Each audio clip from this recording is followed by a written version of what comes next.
அது கொஞ்சம் டிஃப்ரென்ஸாக இருக்குல்ல. சொல்லும் போதே அப்படி தான் சொல்கிறேங்க. வேறு போங்க உங்களுக்கு இருக்குது வந்து நைட்டு மாட்டினீங்கன்ற மாதிரியே சொல்கிறாங்க. காட்டுக்குள்ளே வந்து சிக்கிட்டாங்க.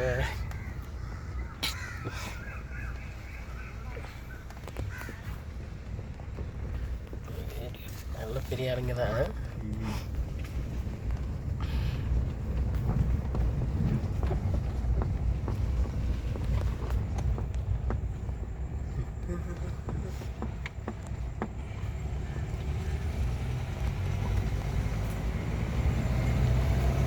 வண்டியை கொண்டு போயிருக்காங்க.